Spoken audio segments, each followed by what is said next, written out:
bueno, bienvenidos a todos los asistentes a estas sesiones online organizadas por Energier. Vamos a tener esta semana la Semana Energier de Centroamérica y Caribe. Gracias al equipo por invitarnos y por facilitar estas mesas de debate. Hoy habrá un webinar un poquito más adelante donde hablaremos sobre el potencial y apetito inversor de la energía solar en el mercado de Centroamérica y Caribe. Mañana habrá otra sesión y creo que la semana que viene viene otra. Antes de pasar al panel y comenzar una mesa de debate, pues tenemos el placer hoy de contar con Jorge Rivera, el secretario nacional de Energía de Panamá, que nos va a presentar la agenda de transición energética en Panamá, y con especial foco en los retos y oportunidades. Así que, sin más dilación, adelante, Jorge, el micrófono es tuyo. Bueno, primero que nada, muy buenos días a todos en América Latina y buenas tardes, videntes en Europa. Saludos a los miembros del panel, por supuesto, algunos conocidos, viejos conocidos, por el tiempo de conocerlos, no por su edad cronológica. Así que Miguel, Mónica y por supuesto mucho gusto Álvaro, Jorge y el resto del equipo Energier, siempre pues avanzando, ¿no? Con la promoción de las energías renovables en nuestras regiones. Pues sí, muchas gracias por la oportunidad de dar un pantallazo en algunos minutos de lo que hemos estado trabajando desde antes del 1 de julio, que inició esta administración gubernamental en Panamá. Efectivamente, ya dentro de 21 días estaremos cumpliendo el año de estar avanzando. Y bueno, aquí lo importante, además a resaltar en este momento, es cómo nos impacta la pandemia del COVID-19, o si nos impacta realmente en el tema de energía, o si lo vemos como una oportunidad, pues que es a nivel global. Y bueno, eso es importante. Antes de contarles un poco de forma esquemática el tema de la transición energética, las oportunidades que queremos explotar dentro de la misma para las energías renovables y para el concepto de transición energética, es importante que un momentito comentarles sobre el trabajo que se ha hecho, ¿verdad? El esfuerzo que se ha hecho no solo en Panamá, sino en todos los países del mundo afectados por la pandemia, y en este momento lo que hemos hecho es gestionar la crisis mientras se construye el futuro. Digo, las primeras, digamos, semanas, 4, 5, 6 semanas, era, bueno, cómo adaptábamos el país a las nuevas circunstancias a medida que se iban intensificando las medidas de restricciones, pues, como parte de la contención de la pandemia. Pero pues ya a partir del mes de finales del mes de abril y principios del mes de mayo, empezamos en paralelo a retomar la visión de lo que sería vivir con el COVID-19 en nuestro entorno, y lo que se conoce como el post-COVID, ¿no? Que todavía es difícil definir exactamente qué es el post-COVID, porque hasta que realmente no tengamos una vacuna o un tratamiento plenamente efectivo desde el punto de vista médico, pues vamos a tener que convivir con el COVID en los próximos meses, quizás años. Esperemos que se tengan estas soluciones médicas o tecnobiológicas lo más pronto posible. Así que en el interín debemos adaptarnos, y de hecho este tipo de webinars como el que estamos teniendo hoy es parte de eso, ¿no? Veía las imágenes que ustedes tenían en el video antes de iniciar formalmente la sesión. Se veían estos salones, ¿verdad? Todo el mundo lleno, y uno ve esas imágenes y parecen imágenes de hace años, cuando simplemente tenemos 3 meses de estar, por lo menos en el caso panameño, de estar gestionando la parte más aguda de la crisis. ¿Y por qué hago esta mención? Creo que es importante tenerlo, y les puedo comentar. Nosotros el día 9 de marzo de este año, que fue el día de la confirmación del primer contagio en el país, ese día en la tarde estábamos en la Presidencia de la República validando esta propuesta de agenda de transición energética, ¿no? Las bases conceptuales, que es la que estamos publicando, además, espero que esta misma semana. Y evidentemente lo que sucedió ese día cambió todo. y como les decía al principio, estuvimos gestionando la crisis en su primera fase y luego empezamos el trabajo de retomar lo que habíamos avanzado hasta ese momento de la agenda de transición energética. Y nos dimos cuenta cuando hicimos los análisis y algunas validaciones con algunos colaboradores externos y a nivel internacional, nos dimos cuenta que esta agenda de transición que estábamos planteando, pues en vez de afectarse o de tener algún tipo de impacto negativo, todo lo contrario, ¿no? Lo que estábamos planteando es, bueno, ahora es momento para poder priorizar y fortalecer esa propuesta de trabajo, ¿no? Ahora quiero compartir pantalla un momento para que veamos parte de lo que les estoy comentando con relación a esto, ¿verdad? El mundo ha tenido realmente una, no sé si ya la están viendo. A ver. Sí, el mundo está teniendo un cambio y es importante pues entender hacia dónde va ese cambio. Ese cambio en el cual cada uno de nosotros pues tendrá sus razones profesionales, sus razones personales, pero en el caso de energía, en el caso de la agenda de transición energética, como les decía, nos hemos dado cuenta que ese es el camino.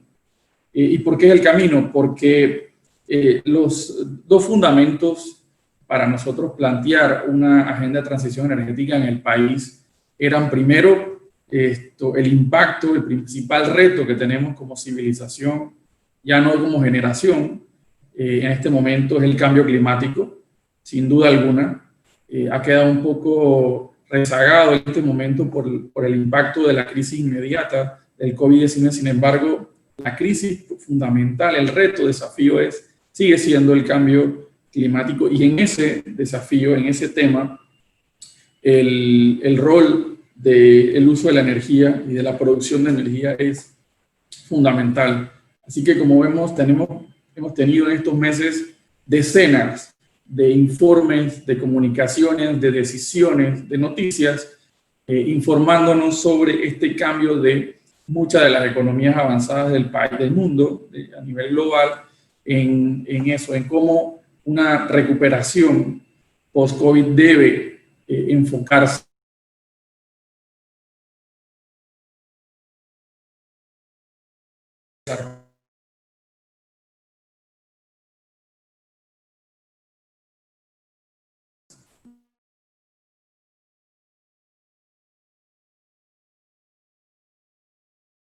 Y segundo, pues el otro gran fundamento para presentar una agenda de transición energética específica,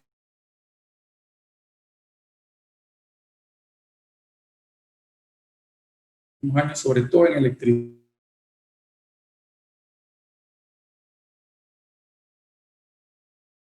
por ejemplo, de los paneles solares, lo hubiéramos vaticinado hace 7, 8 años, no lo hubiéramos podido lograr.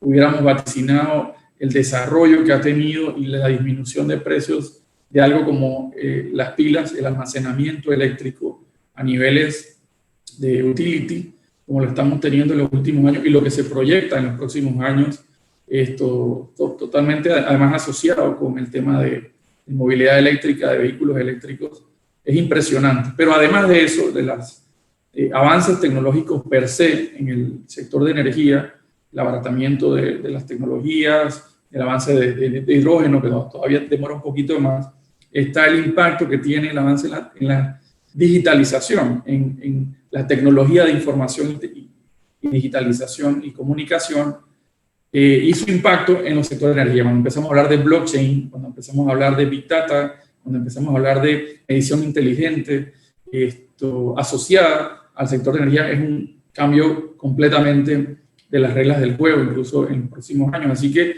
estos son los dos grandes fundamentos, el por qué estamos presentándoles para que el país se prepare, tanto las instituciones como las autoridades y los ciudadanos con relación a el reto que nos viene por delante y cómo este reto nos puede ayudar hacia una recuperación post-COVID. Y nos pudiéramos preguntar, bueno, ¿cuáles son los criterios? ¿Hacia dónde vamos? ¿Cuál es esa hoja de ruta que nos permita salir un poco y mejorar el modelo que estamos llevando adelante de desarrollo económico? En el caso de energía, pues ya tenemos una hoja de ruta, ¿no?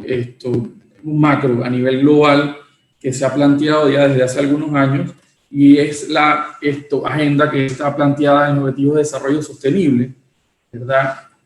Por parte de las Naciones Unidas, que se aprobó en el año 2015, con una visión al 2030. Y ahí, como ustedes ven, uno de estos 17 objetivos está específicamente relacionado con energía, pero también estamos impactando pues, las ciudades y comunidades sostenibles, la producción y consumo responsables y, por supuesto, la acción por el clima, que es el objetivo 3. Entonces, esta, digamos, hoja de ruta macro nos ayuda a orientar realmente el proceso de políticas y medidas hacia los cuales debemos ir en esta recuperación post-COVID. El post-COVID no desvía esta agenda de los Objetivos de Desarrollo Sostenible, simplemente lo que hace es ponerlo sobre la mesa, la importancia ahora más que nunca de llevarlos adelante. Y en el último mes hemos tenido diversas instancias de retroalimentación a nivel internacional, similares a esta que está desarrollando Energía, y hemos validado esto. A nivel internacional se ha validado que esta hoja de ruta tiene plena vigencia y que en vez de desviarse debemos seguir adelante. Para ir aterrizando realmente y ya cómo se relaciona esto con la agenda de transición energética que estamos presentando, como les decía, trabajamos con los indicadores, los objetivos específicos dentro del Objetivo de Desarrollo Sostenible, pero utilizamos 3 insumos principales. El primero fue el plan de gobierno que presentamos al país hace ya más de un año por parte del presidente Cortizo, y en el mismo pues tenía un componente relacionado con energía, algunas bases, algunos lineamientos sobre eso. También se desarrolló un plan estratégico de gobierno que por ley todos los gobiernos dentro de sus primeros 6 meses deben presentarle al país ese plan estratégico para los próximos 5 años, que son los términos en nuestro país, los términos constitucionales de los gobiernos son 5 años. Y además, tuvimos un diálogo sectorial en el tercer trimestre del año pasado, precisamente sobre transición energética, donde planteamos una serie de temas y nos reunimos durante una semana con actores relevantes del sector de energía y sacamos una serie de tareas, productos, en una priorización que se hizo en aquel momento. Bueno, estos documentos, además de un plan energético nacional que se aprobó en la administración anterior en el año 2016, ¿verdad? Ese análisis que hicimos de dónde estábamos versus la planificación del 2016, en ese plan de largo plazo, porque es un plan al 2050, entonces con estos insumos preparamos esta agenda de transición que les queremos explicar muy brevemente y cuáles son las oportunidades que se tienen. La misma está orientada en 4 pilares, ¿no? La descarbonización, lo que se conoce como las 4D a nivel internacional, la descarbonización del sector y de la economía, la digitalización, lo que les hablaba hace un rato sobre el impacto de la tecnología en el sector de energía, y luego entonces la descentralización, ¿verdad? La capacidad de cada vez más tener pequeñas generadores, sobre todo renovables, cercanos a los centros de carga. Eso también es uno de los pilares, una de las tendencias que hay a nivel internacional. Y por supuesto la democratización, que es un paso más allá, es decir, la emergencia de la posibilidad de los ciudadanos, de los clientes del sector de energía, sobre todo del sector eléctrico, de producir además su electricidad, principalmente a través de paneles solares, de la energía solar fotovoltaica, ¿no? Que es uno de los pilares, de los centros de este panel de esta mañana. Entonces ahí surge la figura del prosumidor, ¿no? Del productor consumidor, que en el mundo de las tecnologías, del internet, ya está más desarrollado. Bueno, hacia allá estamos yendo. Por eso entonces trabajamos una agenda de transición energética alineada al 2030. Ese es nuestro horizonte temporal, con, por supuesto, unos resultados concretos al año 2024, que es el término de la presente administración. Y siempre manteniendo, como ven, los objetivos de todo sector energético, ¿no? El de que sea seguro, la seguridad del abastecimiento y del suministro, que sea accesible en el sentido de pues cerrar la brecha en el caso panameño, ¿verdad? Todavía tenemos cerca de 6.000 familias que aún no cuentan con el servicio de electricidad y formas modernas de cocción, ¿verdad? Utilizan leña, sobre todo en áreas que nosotros tenemos comunidades indígenas muy importantes, en áreas rurales, pues todavía hay un pendiente ahí con 100.000 personas, tenemos una tasa de 93% de electrificación. Ese porcentaje que falta está casi todo concentrado en esas áreas, así que tenemos que trabajar en relación a eso, que sea asequible, hablando de precios y costos, que sea confiable en la calidad de la red, sobre todo no solamente tengamos la capacidad de generar la energía o de producirla, sino además que llegue a través de las redes a los usuarios, y sostenible, que es un concepto pues principalmente ambiental, pero no solamente ambiental, también tiene que ser sostenible económica y financieramente.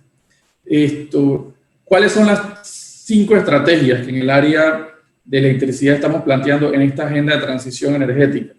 La primera es la de acceso universal, como les contaba, el tema de llegar a estas personas que hoy en día no cuentan con el servicio eléctrico y que no cuentan con formas modernas de cocción.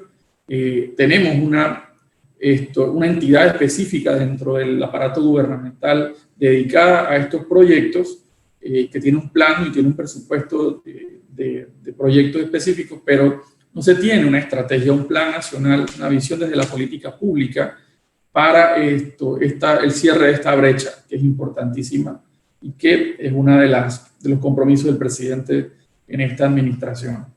La segunda es la estrategia de movilidad eléctrica, que es, digamos, nuestro referente en este momento, porque esta estrategia ya está adelantada. Ya fue aprobada la misma el año pasado, en el mes de octubre, por parte del gobierno, del órgano ejecutivo, ¿verdad? Y esta estrategia de movilidad pues tiene 4 ejes de desarrollo con algunas priorizaciones. También forma parte de hacia allá, tenemos que ir desarrollando desde el punto de vista del consumo, ¿no? De hacer el switch, digamos, de movilidad por combustible fósil a combustible eléctrico. Sin embargo, sí queremos resaltar que la conceptualización nuestra no es solamente, en Panamá existen cerca de 1 millón de vehículos, entre particulares y el resto, y no se trata de cambiar 1 millón de vehículos de combustión fósil por 1 millón de vehículos eléctricos, ¿no? Sino que está englobado en el concepto de movilidad sostenible. Implica pues, el explorar además otras formas de organización de la movilidad en el país, sobre todo el transporte colectivo, el transporte público masivo, que ya se están pues, trabajando el tema del metro de Panamá, ya tenemos 2 líneas de metro en la ciudad, se está trabajando una tercera, y la integración de las líneas de transporte público de autobuses, que también pudieran utilizar otras tecnologías más baratas, más económicas y menos contaminantes, además de la eléctrica. La tercera es la estrategia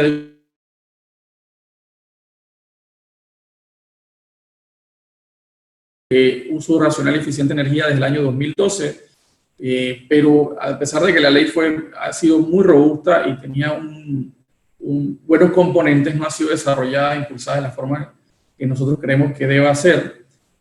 Así que estamos planteando es una estrategia, también una hoja de ruta para poder desarrollar otras áreas específicas con relación a la eficiencia energética. Tenemos una estrategia de generación distribuida. Hoy en día en Panamá tenemos net metering, por supuesto, desde hace ya varios años una regulación, pero también, como en el caso de la eficiencia, necesitamos una hoja de ruta para ponernos objetivos de aquí al 2024 y de aquí al 2030, bueno, qué es lo que queremos hacer como país, como empresas, como industria, como ciudadanos, con relación a esto, pues, asociado, como les hablaba, al pilar de democratización del sector energético. Y luego, pues, tenemos una estrategia de innovación del sistema interconectado nacional, en el cual estamos planteando, pues, la necesidad de que el operador del sistema, que en el caso nuestro es el Centro Nacional de Despacho, en otros países tendrá sus denominaciones, su principal función es mantener, garantizar la seguridad de la operación. Y eso se tiene que mantener, ¿no? Por supuesto, un sistema eléctrico no se gestiona si no es de esa manera, pero que el concepto de flexibilidad empiece a permear como un criterio, como un pilar adicional, complementario al de seguridad por parte de la operador del sistema, y que le permita entonces a través de este criterio integrar al sistema mayores componentes o cuotas de energías renovables no convencionales, como la solar y la eólica, que tienen la característica de la intermitencia. Por eso, flexibilidad para poder gestionar de mejor forma esa intermitencia de las mismas, ¿no?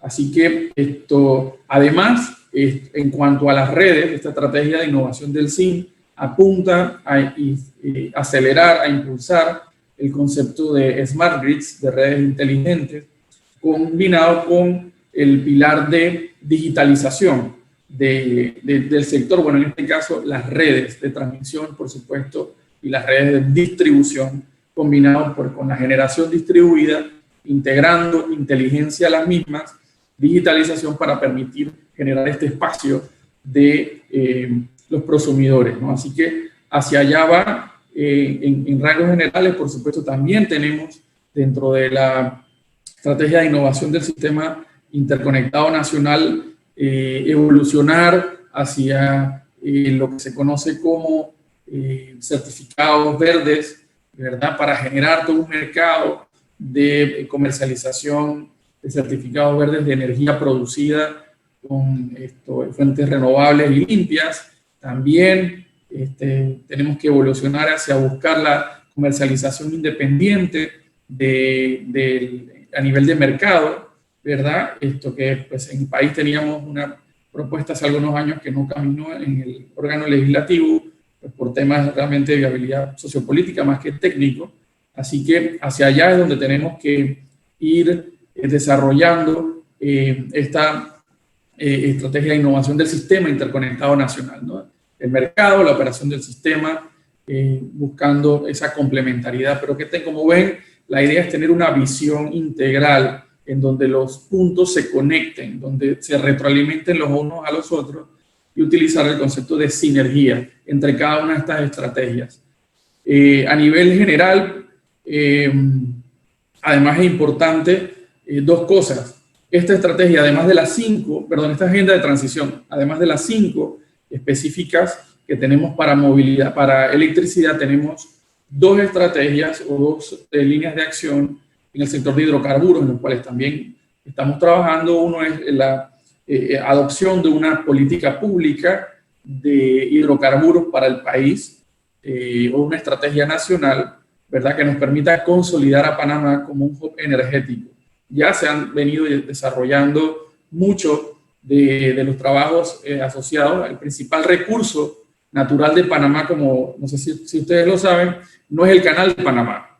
El Canal de Panamá es la principal forma de explotación o aprovechamiento del principal recurso natural de Panamá, que es su posición geográfica.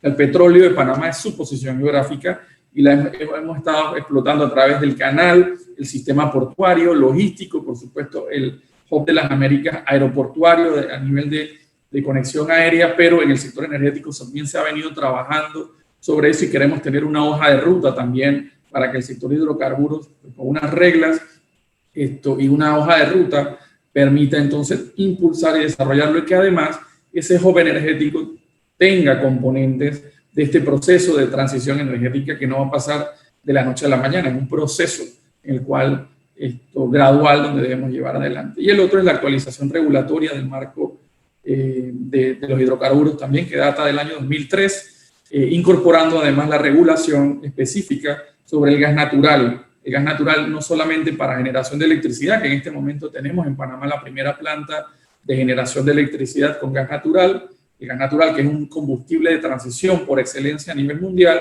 pues, pero también la regulación de la actividad del servicio público de gas natural para otros desarrollo y actividades económicas que permitan darle mayor seguridad y desarrollo a esta actividad, ¿no? De hecho, tenemos esta semana tuvimos noticia ya del acuerdo de la primera posibilidad de reexportar gas natural hacia el vecino país de Costa Rica a través de camiones cisterna, ¿verdad? Uno de los panelistas les pudiera hablar un poquito más sobre eso a continuación. Así que de eso se trata, pero nada más para ir terminando, aparte de las estrategias funcionales que estamos presentando en este momento, hay una adicional, que es la estrategia de fortalecimiento institucional, ¿no? Esa es la plataforma sobre la cual toda esta agenda ambiciosa se debe desarrollar.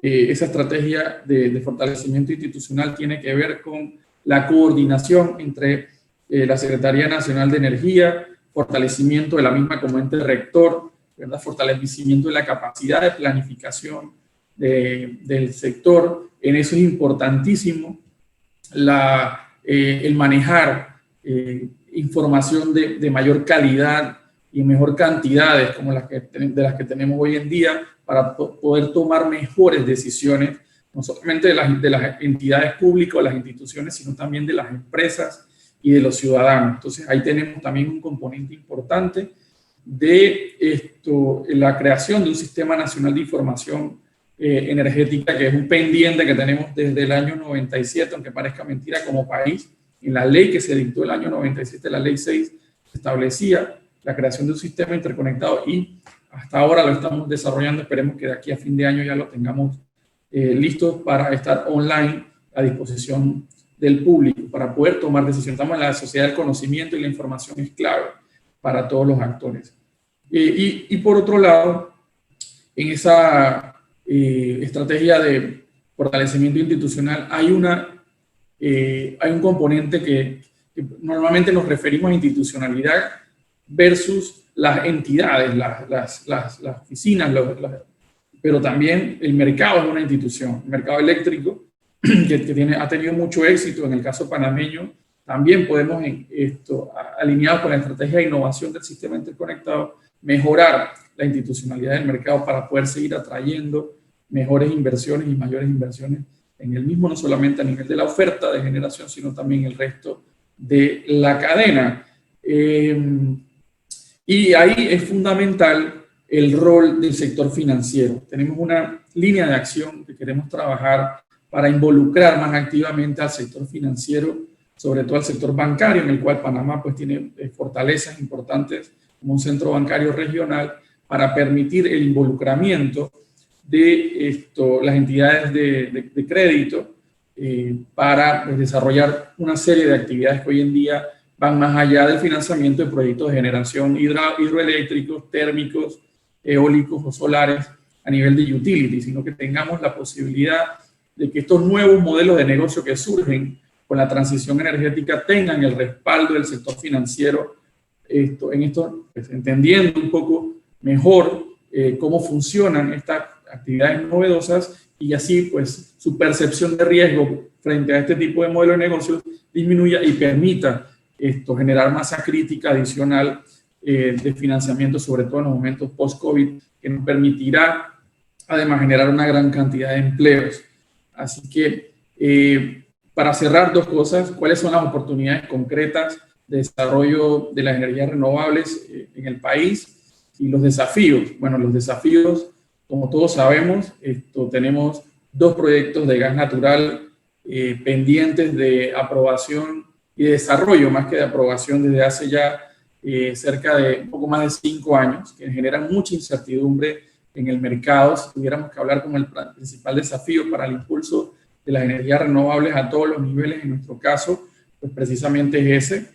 Lo estamos abordando de forma interdisciplinaria en el equipo de gobierno. Esperamos que cerrar esa incertidumbre es parte de la clave para poder impulsar realmente este otro componente de la estrategia de innovación del sistema interconectado. Y por supuesto el otro desafío es el impacto de ese COVID en el crecimiento económico del país. Bueno, cómo esto nos va a afectar todavía no lo tenemos tan claro al 100%. Sabemos que el desempleo y la desaceleración económica es importante, pero esto lo vemos ahí, lo tenemos mapeado y es como esta herramienta, como esta agenda de transición energética se convierte en una herramienta de crecimiento económico y generación de empleo. Las oportunidades concretas, tenemos un plan de desarrollo de 50 millones de dólares, tal vez un poquito más, con la Oficina de Electrificación Rural a través de un préstamo del BID, ¿verdad? Que se va a estar desarrollando este año y a partir del otro para electrificación rural,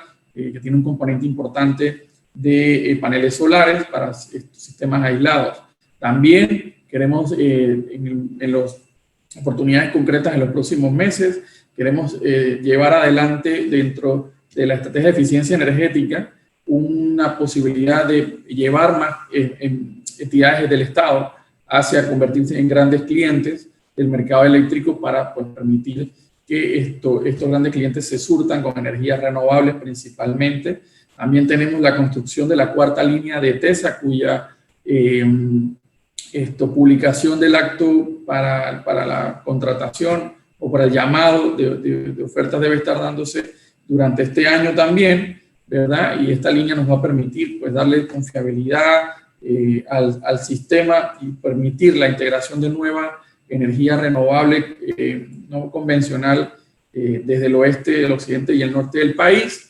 Y por supuesto, la necesidad, como hablábamos en la estrategia de innovación del sistema interconectado, de introducir la actividad de comercialización independiente para ir fortaleciendo la construcción de un mercado minorista en el país. Para eso necesitamos cambiar la ley, ¿verdad? Pero para eso pues, lo estamos trabajando desde una estrategia integral y que además nos permita facilitar el tema de movilidad eléctrica y de la creación de puntos de recarga por parte del país y desde la demanda. Entonces, teniendo estas condiciones de una comercialización independiente, más la posibilidad de cada vez tener más movilidad eléctrica, puntos de recarga, nuevos consumidores, aunado además a la generación distribuida con paneles solares combinado con almacenamiento y redes inteligentes, pues nos permita generar toda una dinámica completamente nueva, los nuevos modelos de negocios y que en el muy corto plazo ya empecemos a ver estos cambios. Esperamos que este año va a ser muy productivo en cuanto al desarrollo y la ejecución de esta agenda de transición energética, que es un plan, y ahora pues estamos haciendo la publicación, esperamos esta semana, y además por ahí mismo tener un plan de acción que nos permita pues, darle seguimiento a la ejecución para cumplir los tiempos y poder entonces, además en paralelo importante, ir rindiendo cuentas del trabajo que se está haciendo frente a los autores relevantes y frente a la ciudadanía. Así que por ahí, hasta ahí lo dejo. Muchísimas gracias por la oportunidad de compartir esta propuesta nuestra y con mucho gusto quedamos a la orden para cualquier tipo de comentarios, preguntas adicionales. Que tengan una excelente, excelente mañana. Excelente, Jorge. Gracias, muchas gracias por tu visión y tu aportación. Y sin duda has tocado unos temas muy interesantes de la agenda y sus 5 pilares y bueno, pues veremos cómo va la cosa y les deseamos toda la suerte del mundo para que se vayan bien estos planes y puedan avanzar en ello. Vamos a, si les parece bien, a pasar al contenido del panel.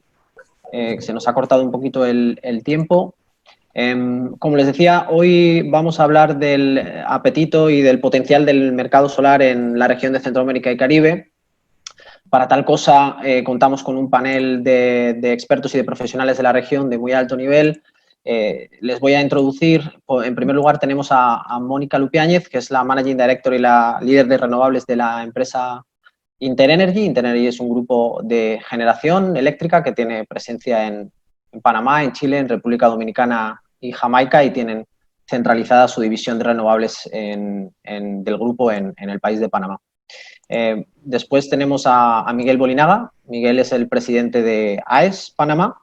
AES es una empresa multinacional de generación con una matriz energética diversificada con más de 1 gigavatio de capacidad instalada en generación de todo tipo. Hidro, eólico, solar, búnker, gas natural, etcétera, ¿no? El AES Corporation está presente en Centroamérica y Caribe, en México, en Salvador, Puerto Rico, República Dominicana y Panamá.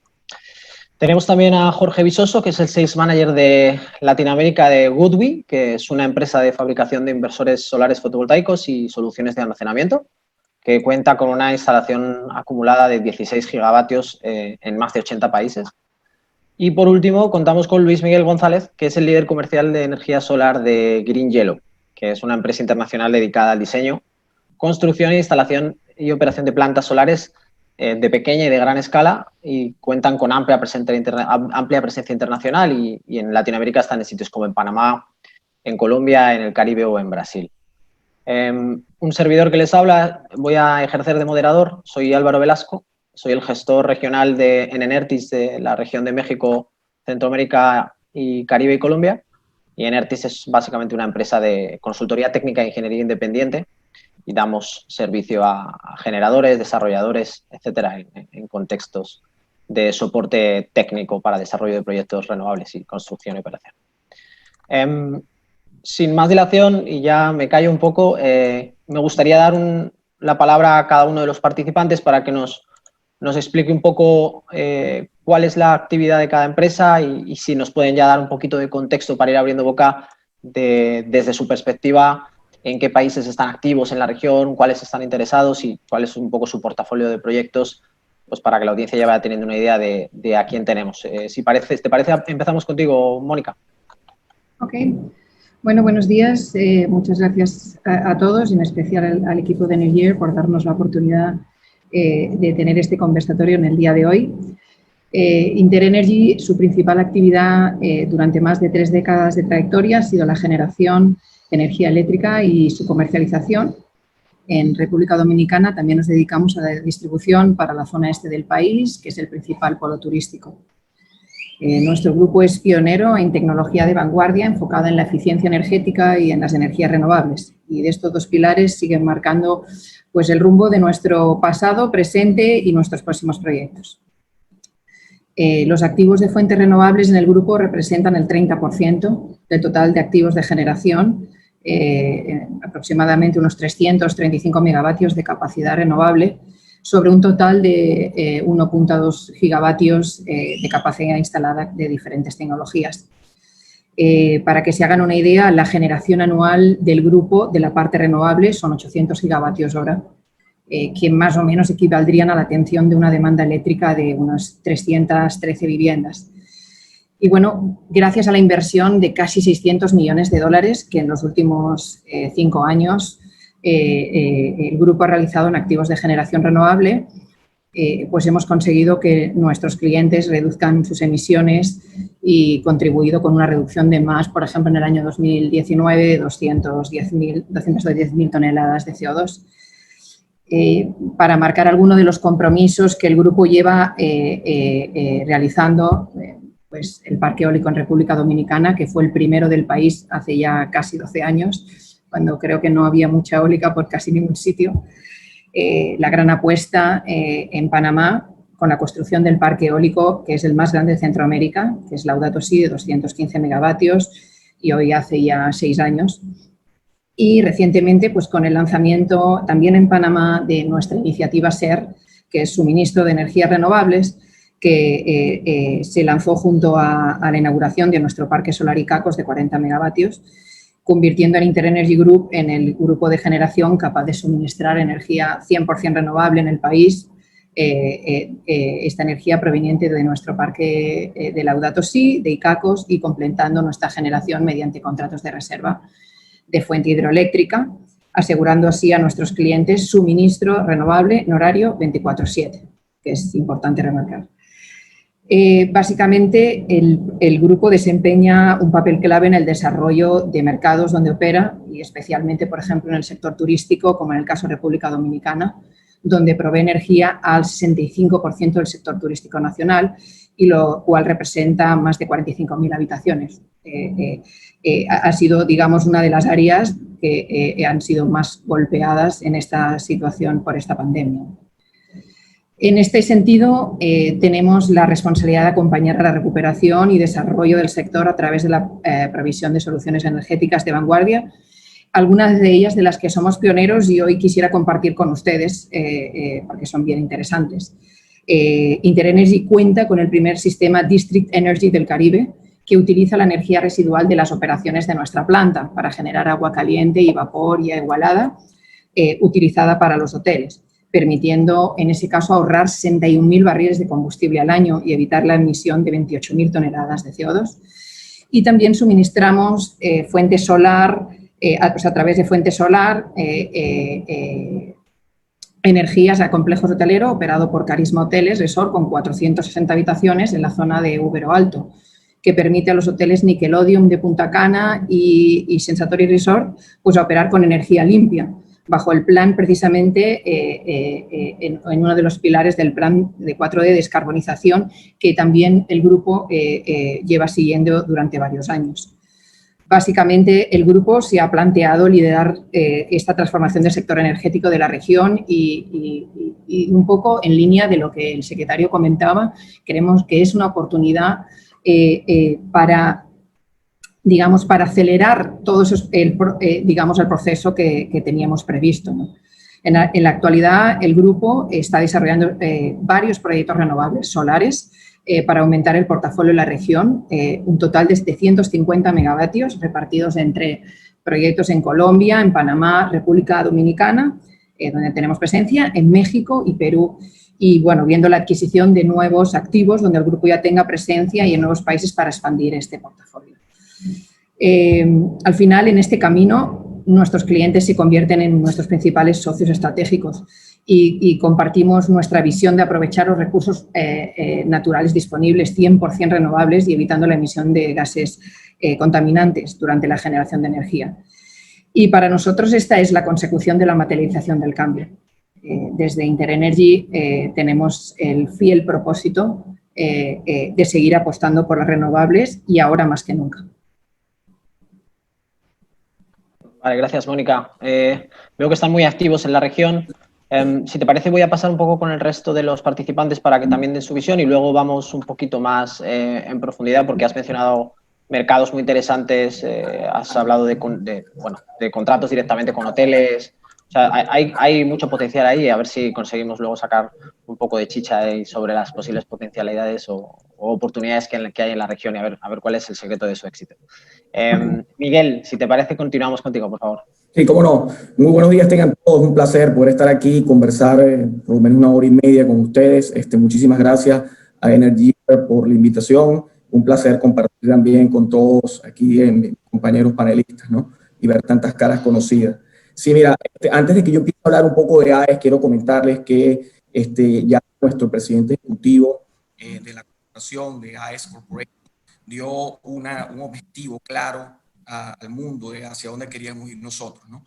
Y él manifestó que en el año 2030 nosotros debemos de reducir el 70% de la huella de carbón, ¿no? Eso fue tomado muy importante y todos estamos orientados hacia eso. AES es una compañía americana, tenemos 4 unidades de estrategia de negocio, una que es AES USA, otra que es AES Europa y Asia, otra que está AES Suramérica y nosotros aquí en AES Centroamérica y el Caribe, que estamos en 5 países desde 1997, El Salvador, Panamá, Puerto Rico, República Dominicana y México. Yo soy el presidente de AES en Panamá. No significa que estos 5 países sean los únicos que nosotros estamos viendo como interesados. Nosotros estamos pendientes desde Salvador, desde México, desde aquí de Panamá, igual que desde Centroamérica, viendo todas las islas del Caribe y viendo todo lo que son los demás países de Centroamérica. Como muy bien comentó el secretario de Energía, Jorge Rivera, ya hemos visto algo en Centroamérica, en Costa Rica. Tenemos 20 plantas de generación. Tenemos 2 complejos de batería instalados ya aquí a través de Fluence, que es una de nuestras banderas de generación a través de batería, nuestra compañía de generación de batería, en República Dominicana. Tenemos una capacidad instalada de 3.781 megavatios, 6 plantas en construcción, ¿okay? Que es importante. En algunos países estamos parados, producto del COVID, en otros países ya arrancaron, estamos en otros países ya por arrancar. Hablo esto a diario con el secretario de Energía, el cual está ayudando y tratando de promover para que los 4 proyectos aquí de Panamá ya inicien. Estas plantas de construcción, tenemos 40 megas solar aquí en Panamá. Tenemos 58 megas solares también en República Dominicana, una planta que se llama Vallasol.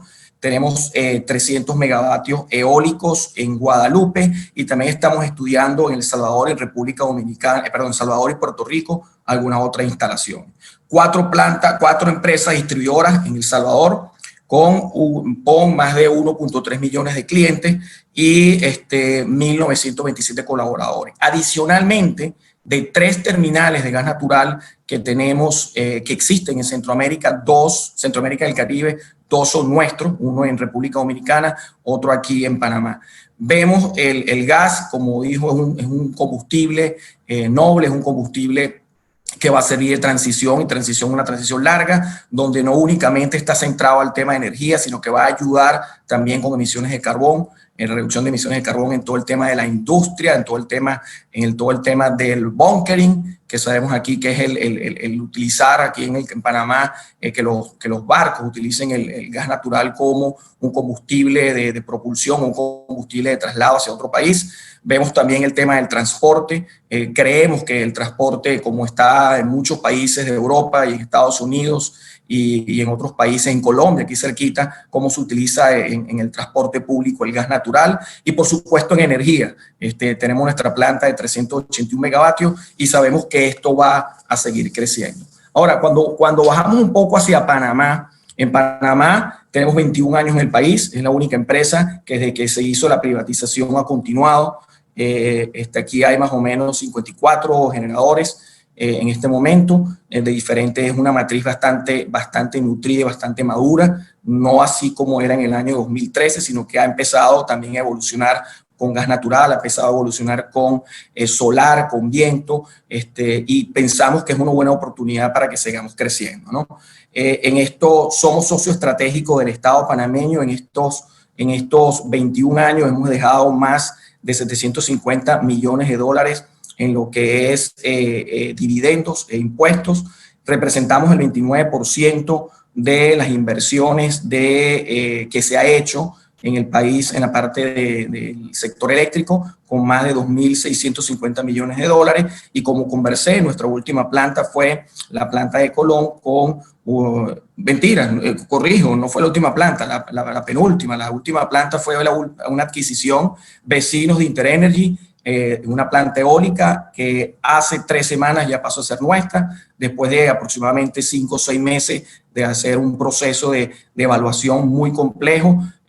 Nos hicimos una planta eólica justamente para ir creciendo en todos estos temas que cada vez los clientes están más exigiendo, ¿no? Nosotros a nivel global tenemos 3 principales empresas, que es X-Power, Main Street, AES Next y Fluence, que nos ayudan a nosotros, o nos dan las directrices para que nosotros podamos ir viendo todo lo que es generación distribuida o todo lo que tiene que ver con proyectos de generación renovable o todo lo que tiene que ver con un proceso de incubación de nuevas tecnologías, nuevos avances, que es a través de Nextpower, y por supuesto que Fluence, que es una sociedad que tenemos con Siemens, en la cual nosotros hemos participado y somos los número 1 a nivel de instalación, a nivel global, en instalación de baterías. Estamos muy seguros que la combinación de baterías conjuntamente con todo lo que tiene que ver con solar va a estar, o con renovable, va a estar muy pronto en Centroamérica. Ya la tenemos en el Caribe, como comenté antes, en República Dominicana, y que pronto vamos a poder tenerla aquí en Panamá o en algún otro país de Centroamérica. Quiero dejar esto hasta aquí para poder dar la oportunidad de escuchar las preguntas y poder hablar entonces un poco de las inquietudes que puedan tener. Gracias Miguel. Me has tocado temas muy interesantes y luego entraremos un poco más en detalle. A mí me gustaría mucho hablar de sobre todo el sector de las baterías, ¿no? Y del almacenamiento, que puede ser desde luego una de las principales mejoras y novedades tecnológicas que, asociadas a la solar, puede aumentar mucho la penetración en los próximos años. y como ustedes tienen experiencia y ya tienen parques en operación, seguro que es interesante. Antes de eso, vamos a darle la palabra a Jorge Visoso para que, por favor, nos pueda dar un poco su visión, que es algo diferente y complementaria. Bueno, muchas gracias, Álvaro. Muy buenos días en Latinoamérica. Mi nombre es Jorge Visoso y bueno, yo soy Sales Manager de Goodwe, que es un fabricante de inversores fotovoltaicos on-grid y string, o sea, inversores de cadena. Antes de presentarles un poco lo que es Goodwe, bueno, me gustaría mucho agradecer la presentación del secretario Jorge Rivera por exponernos lo que es la política energética muy amplia, muy integral en Panamá. La verdad es que son muy buenas noticias en estos tiempos que son complicados, es muy estimulante, es un gran aliciente ver que el progreso continúa pese a los problemas del COVID, derivados del COVID, y bueno, también es muy interesante ver el carácter integral de la política en Panamá, de la política energética en Panamá. Al mismo tiempo, bueno, es un privilegio también estar con ustedes, los diferentes panelistas, con empresas tan importantes, de un renombre tan grande en la industria. Es un verdadero privilegio para nosotros.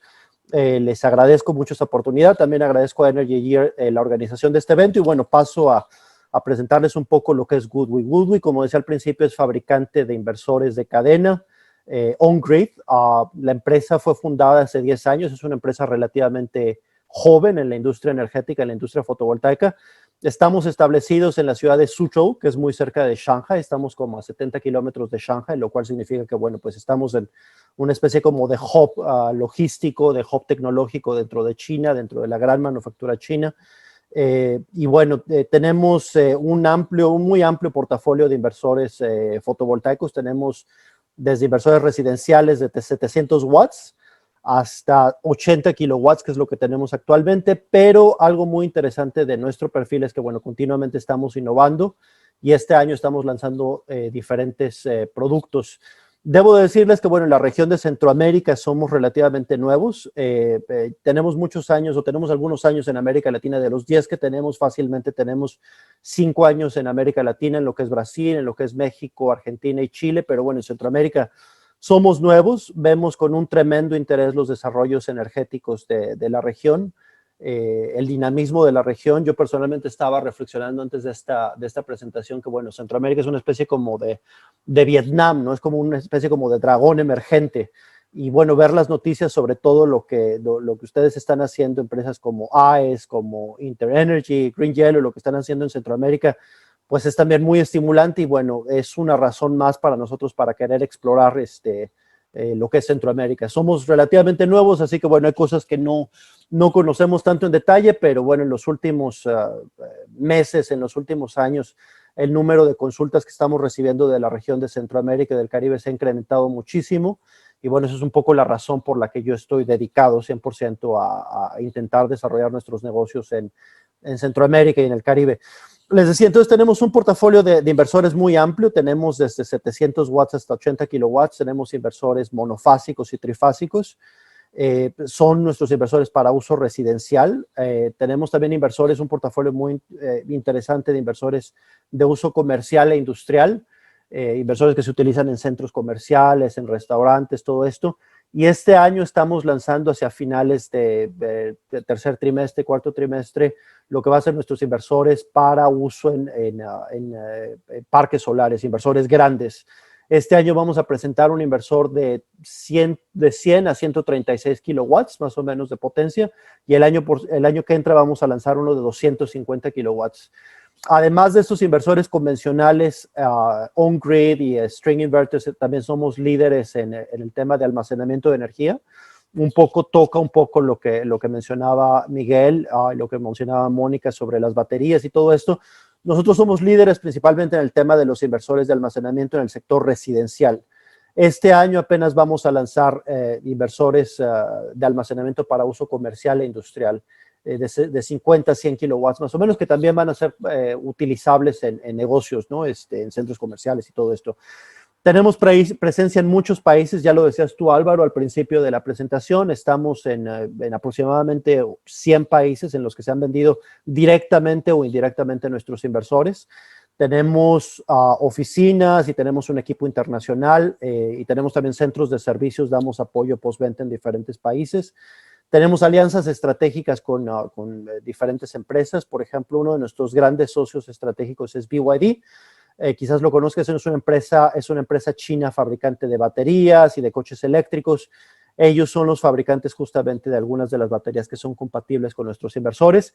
Y este año también, bueno, estamos empezando nuestra alianza estratégica con General Electric, con GE. Y bueno, vamos a lanzar productos específicos para el mercado de los Estados Unidos y bueno, para Norteamérica, ¿no? Una nueva división de productos. Y bueno, pues si en Centroamérica tal vez no somos muy conocidos, pues te quiero decirles que bueno, el mercado de los inversores es un mercado global.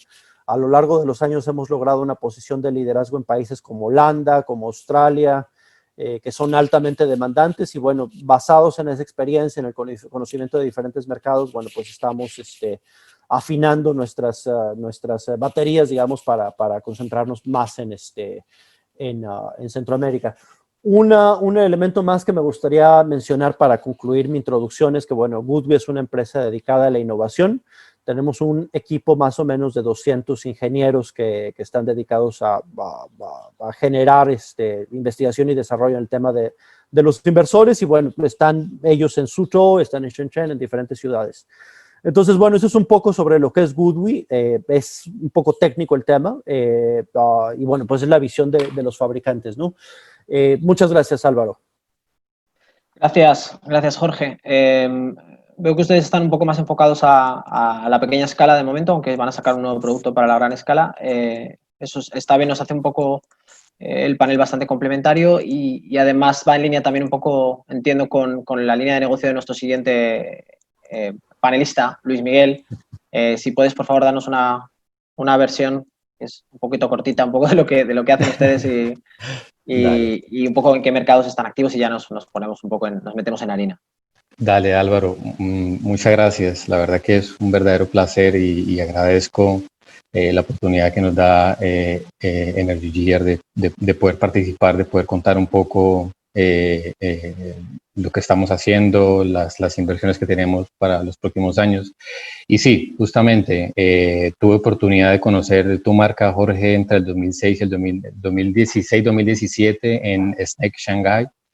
Y pues la verdad que si tienes intención de entrar un poquito más fuerte para el mercado centroamericano, especialmente para el mercado colombiano, pues sería un verdadero placer poder contar con tu marca para esta región. Antes de introducir quién es Green Yellow, me gustaría retomar un poquito las palabras del señor Rivera. Escucho con mucha alegría la integración con los objetivos de desarrollo sostenible que están teniendo. La verdad que las actividades que hace cada una de nuestras empresas pues engloban un objetivo mucho más grande, que es el tema de la carbono neutralidad para el 2050. Es un reto muy grande, es un desafío importante y empresas como la nuestra y las empresas que están aquí participando son las que hacen realidad que la carbono neutralidad pueda ser posible. Así que pues escucho con muy buenos ojos que las políticas públicas también estén alineados con esos principios.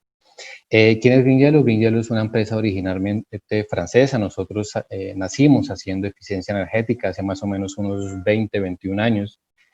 Hoy en día tenemos presencia en más de 15 países a nivel mundial. Nacimos haciendo eficiencia energética, como les decía, especialmente en lo que tiene que ver con el sector retail. Eventualmente fuimos migrando a una unidad de negocio que hoy en día está balanceada casi 50 y 50 dentro de nuestro portafolio, que es el tema de energía solar. Y en lo que respecta al tema de Latinoamérica, tenemos presencia en Colombia con un equipo de más de 70 personas entre ingeniería, finanzas, sector, área comercial también. Las islas o digamos parte del Caribe también hace parte de nuestro mercado, más que todo lo que tiene que ver con todo lo que son las Antillas francesas. Y en Brasil también tenemos una presencia bastante fuerte, donde pues hemos podido hacer desarrollos bien interesantes. El caso de Panamá, hemos actuado en los últimos años más como un agente inversor, haciendo reinversión de los activos que ya están generando. trabajando un poco plantas entre los 5 y los 10 megavatios, haciendo, digamos, compra de esos activos para finalmente quedarnos con varios compradores y varios usuarios. Así que bueno, Green Yellow tiene el fuerte desafío de hacer inversiones bastante interesantes durante los próximos 2 o 3 años, no solamente pues para el mercado Panamá, sino para el mercado colombiano. En Colombia, después de la implementación efectiva de la ley 1715, que tiene que ver con el tema de la ley paraguas de las energías renovables, pues se viene dando un mercado bastante agresivo, se viene dando un crecimiento bastante fuerte.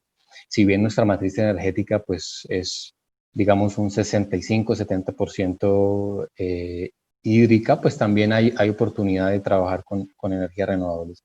Así que Green Yellow es, a grandes rasgos, es un desarrollador de principio a fin de proyectos de energía solar y de eficiencia energética, donde pues lo que buscamos es tener contratos de 10, 15 o hasta 20 años, donde podamos realmente ser un aliado de ese cliente que desea hacer transición energética. Eso es, para no extenderme mucho más, eso es a grandes rasgos lo que es Green Yellow. Gracias Luis Miguel. Bueno, una vez nos hemos introducido todos y ya tenemos una idea de cuáles son los mercados y las empresas donde ustedes han podido colaborar y tener proyectos, me gustaría que entráramos un poco a valorar. Entiendo que todos ustedes tenían unos planes de inversión, unos nichos de mercado y unos sectores que iban a atacar dentro del punto de vista solar.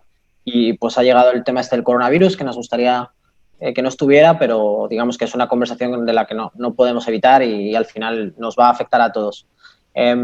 Mónica, dentro de los planes que tenía Interenergy y dentro de los planes que sigue teniendo Interenergy, independientemente del coronavirus o teniendo el coronavirus en mente, ¿dónde se están ustedes enfocando o qué principales limitaciones puedes ver al tema coronavirus en cuanto a cosas que le puedan influir por incertidumbre en los inversionistas, en la financiación, en los descensos de la demanda, descensos de los precios de energía? Estas cosas que imagino que les están afectando, si nos puedes contar un poco cómo afectan sus planes o si no les afectan para nada. Bueno, a los planes, o sea, a todo lo que son los activos existentes y sobre todo lo que es la parte de comercialización de energía, pues efectivamente nos ha afectado y muchísimo. La caída de la demanda en casi todos los países donde tenemos presencia, caso por ejemplo de Panamá, de una caída de un 20%, o en el caso de República Dominicana, que aún ha sido mayor. Efectivamente, esa caída de demanda ha significado una reducción en todo lo que son una bajada de precios del mercado spot y un menor consumo de todos nuestros socios estratégicos, nuestros clientes. Lo que Interenergy ha intentado para paliar eso, lo primero es estar del lado de nuestros clientes, es decir, ellos aún teniendo un consumo comprometido, la planta siguen generando, ¿verdad? Porque esa es una de las partes buenas que yo creo que todos hemos visto durante esta pandemia, ¿no? Que es, pues una planta solar prácticamente se gestiona sola y situaciones como la que lamentablemente nos ha tocado vivir, podemos ver como parques eólicos, parques solares, no han necesitado en estos momentos, hemos podido gestionarlos de manera remota, ayudando a nuestros clientes que eso sí no tuvieran ningún tipo de falta de energía y como os decía, pues evidentemente acompañarlos en esa situación de bajada de consumo y en el caso nuestro particular incluso pues los hemos acompañado, casi os diría, en lo que es a nivel de precio, ¿no? La bajada de precios spot pues, ha podido beneficiar a nuestros grandes usuarios que tienen tarifas flexibles, ¿vale? Esto, por ejemplo, pues energía que no tengas comprometida con esos grandes usuarios que hayas enviado al spot, pues de las proyecciones que tenías hechas, seguramente no se han podido, o sea, hemos tenido significativamente bajadas, ¿no? De revenues. Y en relación a, por ejemplo, a nuestro crecimiento, como yo os decía, básicamente nuestra visión es que debemos acelerar ese crecimiento. Debemos acelerar ese crecimiento y parte de nuestra agenda que teníamos a lo mejor prevista para el siguiente, en los próximos 2 años, estamos viendo una ventana para el próximo año. Proyectos como nuestros proyectos de movilidad eléctrica, por ejemplo, donde en el caso de Dominicana es un proyecto en el que tenemos la intención de instalar 500 cargadores eléctricos y posteriormente continuar con Panamá y en otros países donde estamos teniendo mayor presencia, como pudiera ser también Colombia, ¿no? Entonces, al final, todas estas situaciones desde InterEnergy la estamos viendo como una oportunidad y la necesidad de apoyar a, por ejemplo, nuestros clientes. Yo os contaba una de las cosas que nosotros desde República Dominicana hace ya muchos años tenemos, es, por ejemplo, PPAs con hoteles, donde ahora les estamos suministrando a través de plantas solares. La descentralización que digamos, el secretario de la Energía destacaba, estamos fomentando ese plan para colocar nuestras plantas de energía solar allá donde se necesitan y no tener desplazamientos de energía, que quieras o no, pues pueden generar algunas pérdidas. Y como os digo, nosotros a futuro seguimos en esta carrera de la inversión, apostando en la digitalización. Yo creo que la frase más, digamos, acertada es: todo aquello que no se mide no se puede mejorar. Entonces, esta es una de la parte de digitalización que nuestra propia empresa está llevando a cabo. No solo en nuestras redes inteligentes, medidores prepago, por ejemplo, todo lo que es medición a nuestros grandes clientes, porque el hecho de medir lo que ellos están consumiendo les ayudamos a reducir la eficiencia, o sea, a reducir su consumo y por lo tanto, ahorran o incluso a limitar esos picos de demanda. Este sería un poco, en líneas generales, lo que InterEnergy está planteando, ¿no? Veo que tenéis bastante inversión o cierta exposición al sector turístico, ¿no? Especialmente en República Dominicana, con muchos hoteles que imagino no están consumiendo mucho ahora. Eso imagino que puede trastocar un poco los planes de expansión en ese sector y digamos que lo pone un poco en alto y habrá que centrarse en otras cosas, ¿o cómo lo ves a medio plazo? Sí, la verdad que en República Dominicana, pues efectivamente, donde el grupo proveemos energía al 65% del turismo nacional, ha sido realmente, la situación ha sido pues alarmante, ¿no? Pero hay que reponerse y una de las cosas que hemos intentado hacer es apoyar a nuestros clientes. O sea, apoyar y pongo a lo mejor el caso de hoteles, ¿no? En Panamá, en Hilton, pues que ellos han tenido también que cerrar el hotel, pero, por ejemplo, tienes que mantener los chillers encendidos porque ya por temas de humedad en Panamá no puedes hacer otra cosa, ¿no? Pues bueno, hemos intentado ayudarle en todo aquello que fuera necesario, ¿no? Como os indicaba antes, nuestros contratos, a lo mejor a nuestros grandes clientes no tienen ningún tipo de penalidad por consumir menos, ¿no? Y esas ventajas se han visto en una circunstancia, pues bueno, muy extremista, no lo que hubiéramos esperado, ¿no? Y como os decía, en este escenario consideramos que esta crisis traerá nuevas oportunidades al sector turístico del país y con firme convencimiento de que, pues, trabajando juntos saldremos reforzados de esta situación. Esa es nuestra política sobre esto. Y vamos a seguir con nuestros planes. O sea, tenemos varios hoteles en República Dominicana donde tenemos previsto, aparte de nuestras instalaciones solares que ya tenemos incorporadas. En este año hemos incorporado 3 instalaciones nuevas. La idea es seguir instalando instalaciones para nuestros clientes, para que ellos se sigan ocupando pues de su hotel. Y nosotros, pues, o suministrando, como os decía, vapor y agua caliente o agua fría que les permite refrigerar a un precio mucho más económico y también entregando, o sea, suministrándoles energía en horario solar que también les ayuda, ¿no? Ese es un poco lo que el grupo va a seguir trabajando. Vale, gracias. Bueno, pues es positivo ver cómo la cosa sigue para adelante. Pasamos a Miguel. Miguel, ustedes de hecho estaban muy activos construyendo una planta ahora mismo solar en República Dominicana, como bien has comentado, Vallasol, 40 megas en Panamá. ¿Cómo esperan que les afecte esto? ¿Cómo les ha afectado? O si piensan que no les va a afectar todo lo que ha pasado en la pandemia con proyectos que ya tenían en marcha, además, ¿no? Y sobre todo los planes futuros. Yo entiendo que a esto todavía sigue a toda máquina, ¿no?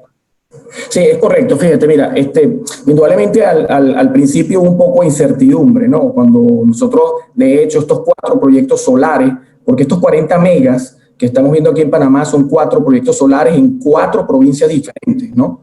Que robar de una a la otra es aproximadamente, lo más largo son 3 horas, ¿no? Hay otras que sí están muy cercanas, pero estos 4 proyectos solares al principio estuvimos un poco preocupados. Igualmente con la propia operativa, como comentaba Mónica, al principio nosotros, bueno, estamos funcionando desde el primer momento la operativa, no se ha parado nada, igualmente con el tema de los clientes, de los grandes clientes que han rebajado ¿cómo se llama? Su consumo, y hemos llegado a acuerdos con ellos de manera de poder centrar al cliente en el medio, ¿no? Ahora, con los proyectos, porque te quería aclarar también la operativa que viene funcionando 24 horas al día sin ningún tipo de problema, y no nada más la de AES, todas las plantas aquí en Panamá vienen igual que toda Centroamérica, que después de la incertidumbre hubo al principio, pero ahí están operando sin ningún problema, ¿no? Con respecto a nuestro proyecto, fíjate lo siguiente, al principio, y cuento esto porque en plena pandemia fue cuando nosotros adquirimos el proyecto eólico, ¿no? Aquí, y al principio tuvimos ciertas cuestiones con los bancos, pero no duró más de 2 o 3 días, ¿no? Cuando ya los bancos vieron cómo este tema, pudimos lograr nosotros ¿cómo se llama? Nuestro fondo para poder seguir invirtiendo, ¿no? Estos proyectos solares que estamos ya esperando, el de Vallasol en República Dominicana está construyéndose, continúa construyéndose, paró al principio, si se pusieron todas las medidas de bioseguridad y ya continúa la construcción. Aquí estos 4 proyectos, esperamos que la semana que viene, que es cuando abren la fase 3, que es una fase donde se indica que es la parte de la construcción construcción privada, nosotros podamos ya iniciar con todas las medidas de bioseguridad, ¿no? No se ha parado ninguna de la adquisición de los diferentes implementos y materiales que vamos a utilizar ¿cómo se llama? En los proyectos como los paneles solares. Estamos verificando todo lo que tiene que ver con la contratación de personal. Estamos hablando de que son 400 personas nuevas que van a trabajar en estos proyectos, a razón de 100 personas por cada proyecto, que también es muy positivo para el país, ¿no? Entonces nosotros vemos que más allá de poder alargar en un par de meses, que son estos meses que no se construyó, alargar la entrada en operación de estos proyectos, no le veo mayor problema. Pensamos que una vez que den el inicio vamos a continuar construyendo. Algunas cosas van a ser un poco más complejas, como el tema del distanciamiento social, la bioseguridad, pero en cuanto a financiamiento y en cuanto a la forma como operar, no vamos a tener ningún tipo de problema. Tanto es así que ya para el año 2021 ya tenemos y algunas licencias y estamos viendo algunos otros proyectos. Tenemos otros 9 proyectos en fila, solares también, más o menos de 10 megas cada uno, que son $100 millones más de inversión, que son 900 personas más o menos en trabajo también, que están distantes en todas las provincias del oeste de Panamá. Entonces, yo creo que es una buena oportunidad de nosotros continuar invirtiendo, de que las puertas están abiertas, y tú veas, Jorge, cómo continúa, como diciendo que ellos están siguiendo produciendo y produciendo, que no han parado. Entonces, yo creo que es una oportunidad para todas las empresas, tanto EPCistas como empresas productoras de paneles solares, como nosotros, que somos los generadores que vamos a implementar para poder sacar ventaja de esto. Y yo te quería preguntar, yo entiendo que AES, sobre todo aquí en Panamá, la base un poco de los proyectos al final es el suministro a, no sé si vía grandes usuarios o, vaya, básicamente suministro final. ¿Cómo esperas que les pueda afectar a usted o a cualquier tipo de generador el descenso de la demanda, la caída de los precios, ya sea en los contratos que tienen ustedes actualmente, y la entrada de nuevos proyectos para suministrar estos contratos que tiene, o incluso a la posibilidad de firmar nuevos contratos, ¿no? de venta de energía. Sí, indudablemente es correcto. Nosotros, nuestros principales son los grandes clientes. Nosotros no estamos esperando que se abra una licitación con las distribuidoras para que nosotros podamos participar y poder venderlas. Nosotros vamos con los grandes clientes, ¿no? Eso nos ha ayudado muchísimo, el tener grandes clientes, y también para nuestra propia energía. Fíjate que lo que sucede es que cuando nosotros aquí somos hidro, ¿no? Y aquí cuando llueve, no hay sol, y cuando hay sol, no llueve. Entonces podemos hacer un hedge en nuestra forma como hacemos la comercialización de la energía, ¿no? Entonces, en lugar de en algún momento dado, cuando nosotros nuestros contratos de nuestras hidro no estén produciendo lo que verdaderamente necesitan producir, nosotros entonces estas plantas solares pueden hacerle el quite y cubren lo que nosotros tenemos que comprar en el mercado spot. Pero también, como tú dices, es con los grandes clientes. Indudablemente los grandes clientes han disminuido, todo el mundo aquí ha disminuido la demanda, ha caído más o menos 16%, se ha venido recuperando semana tras semana. Nosotros pensamos que la recuperación de la energía no es una especie, así como cayó muy violentamente, porque cayó violentamente, también va a subir, no con la misma pendiente con la que cayó, pero tampoco es como una especie de U, que esto va a tardar un poco, va a tardar mucho, ¿no? Nosotros pensamos que a medida que se vaya reactivando la economía, sobre todo aquí en Panamá, vamos a ir viendo que la demanda va a ir creciendo y que nosotros vamos entonces a poder estar teniendo más y más proyectos. Y cuando un gran cliente ve y te diga, bueno, lo que yo pagaría con un distribuidor, ¿qué pagaría yo con un gran cliente, con una planta solar como gran cliente? Automáticamente estos gustan y buscan el poder convertirse a una figura de gran cliente, ¿no? Y cuando adicionalmente le das ventaja, como decía un poco Mónica, que dice, bueno, es el 100% que te estoy dando yo energía renovable, y esto lo ves tú cada vez con más presión en grandes clientes, que tú le dices, bueno, yo te estoy asegurando que la energía que tú vas a pagar es renovable, 100%, entonces se ven más atractivos a poder cambiarse a la figura de gran cliente. Vale, gracias, Miguel.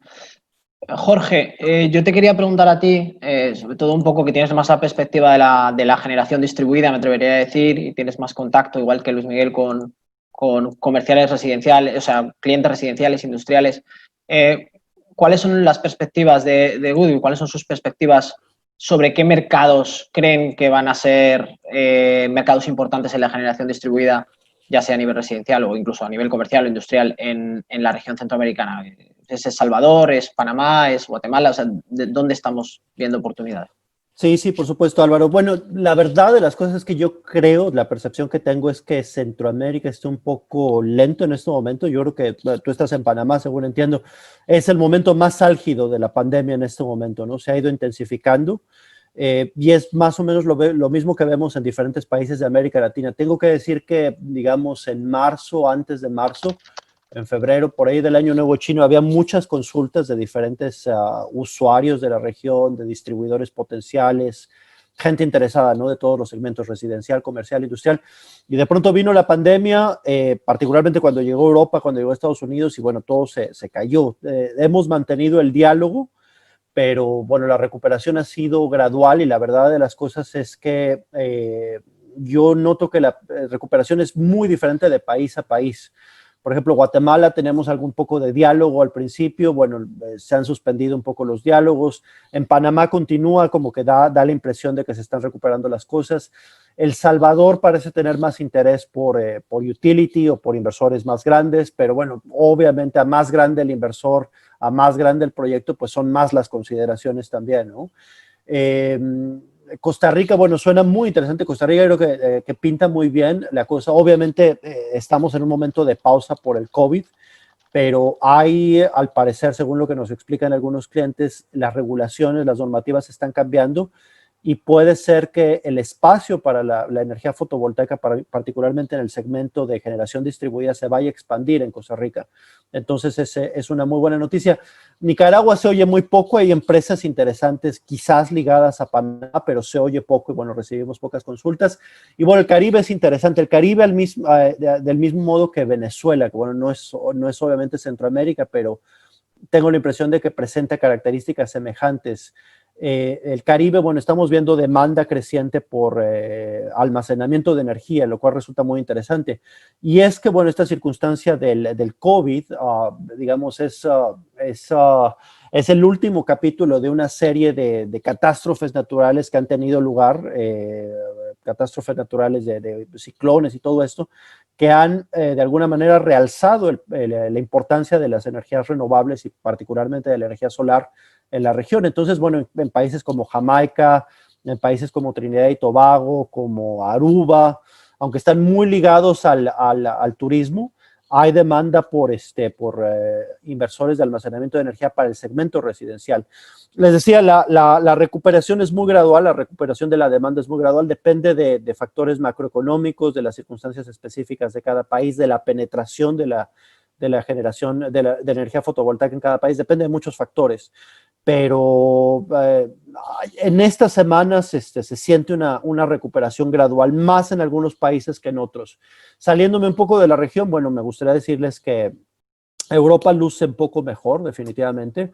Nuestros colegas que están a cargo de los mercados europeos de Alemania, de España, de Holanda, hay una recuperación y toda esa recuperación de Europa, bueno, de alguna manera tiene un impacto en América Latina, en Centroamérica, en el Caribe, porque bueno, hay vínculos comerciales también, entonces yo creo que eso es muy favorable en otras regiones. Bueno, Australia ha estado impresionante ese mercado, aunque fue afectado al principio de la pandemia por el COVID, ha seguido siendo muy fuerte Australia.